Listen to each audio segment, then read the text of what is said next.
नमस्कार. हसूबाई या माझ्या मालिकेमध्ये सगळ्यांचं मनपूर्वक स्वागत. माझ्या पहिल्या भागावरती काही प्रतिक्रिया आल्या, काही प्रतिसाद आले, परंतु हेतू एकच आहे की आनंदात जगणं. आणि त्यामुळे एखादा विनोद ऐकल्यानंतर तो आपल्या बौद्धिक दर्जाचा आहे का नाही असा विचार करायचा नसतो आणि एन्जॉय करायचं असतं. याचं कारण जो माणूस विनोद सांगतो किंवा विनोद करतो त्याचा जो हेतू आहे तो हेतू तुम्हाला आनंदी बनवण्याचा आहे आणि तो हेतू दुसऱ्याला आनंदी बनवण्याचा असल्यामुळे त्या हेतूशी प्रामाणिक राहावं आणि आनंदात जगावं असं माझं व्यक्तिगत मत आहे. आणि म्हणून मी सातत्यानं लोकांना हसवायचा प्रयत्न करतो. कोणी म्हणतं की अरे काय आहे असं करतं, कोणी म्हणतं PJ आहे, पुअर जोक आहे, अलीकडची तरुण पिढी म्हणते डॅड्स जोक. परंतु मी त्या हेतूला जास्त महत्त्व देतो.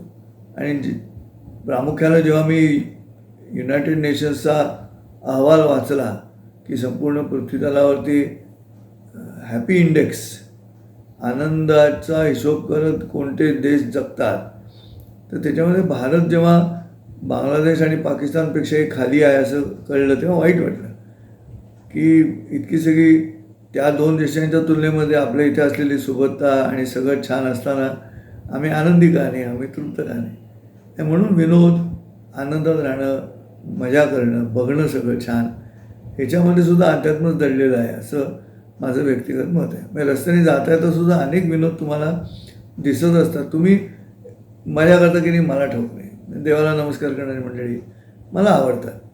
आमचे एक मित्र होते, त्याने नवीन गाडी घेतली.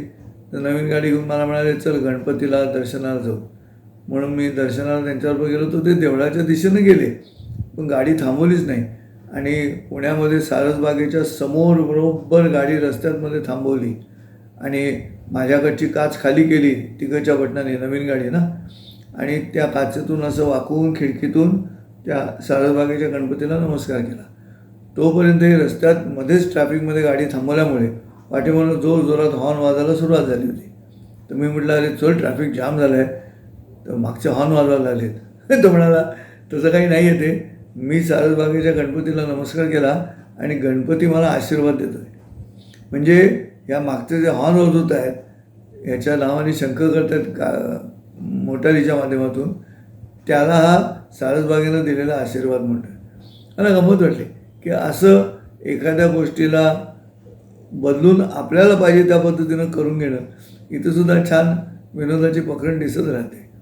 किती वेळा मी आमच्या ओळखीच्याला विचारलं की तुम्ही सौंबरोबर जेव्हा फिरायला जाता स्कूटरवरती तेव्हा तुम्ही हेल्मेट घालता आणि बाकी ऑफिसला जाता येतं तुमचं हेल्मेट का नसतो.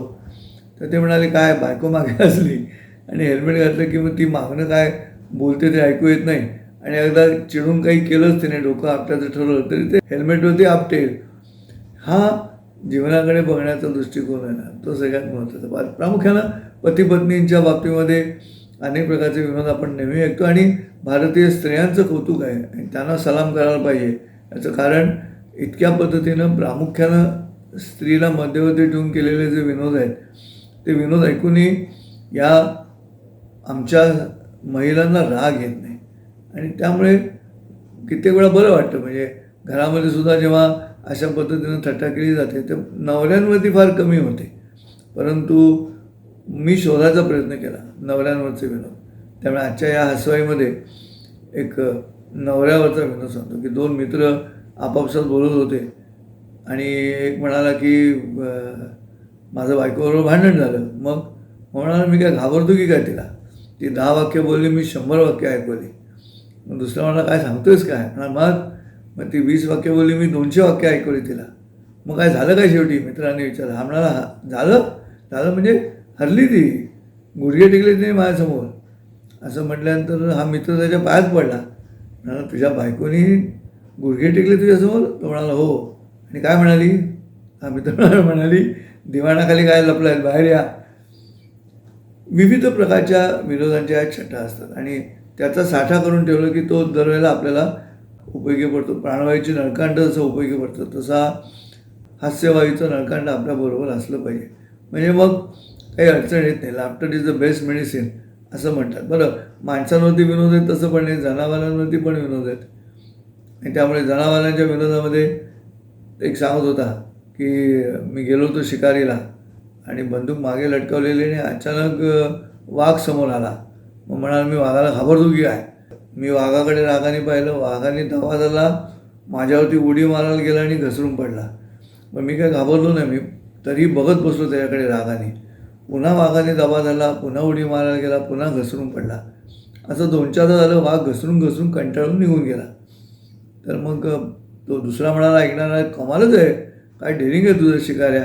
म्हणाला हो वाघ, पण म्हणे मग मी असतो म्हणाला तुझ्या जागी तर मला घाबरून 1 नंबर तिकडेच झाली असती.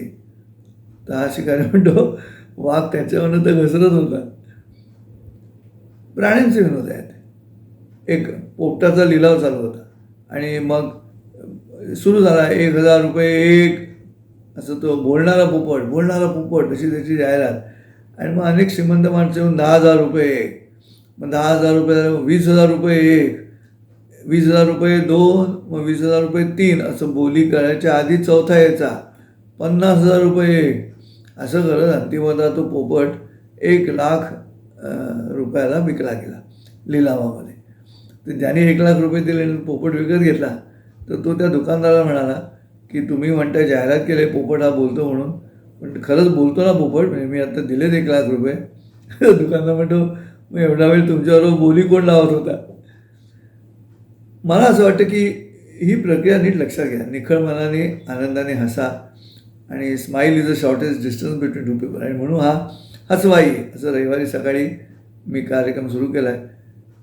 काही चांगले नसतील विनोद, काही चांगले असतील विनोद, काही तुम्ही आधीच ऐकलेले असतील, पण तरीसुद्धा माझा हा जो हेतू आहे रविवार सकाळ ब्रेकिंग न्यूज ऐकण्यापेक्षा हे अशा पद्धतीचं हसणं, हे क्षितिजाबरोबर तुमचंही तोंड जसं उघडलं तसं पूर्वीचं क्षितिज उघडतं तसं, तर मला वाटतं आयुष्य आनंदात जाऊ शकतं. आयुष्य नाही, किमान रविवार तरी आजचा. असं पुन्हा भेटू पुढच्या रविवारी. तोपर्यंत नमस्कार, आनंदात राहा, हसत राहा.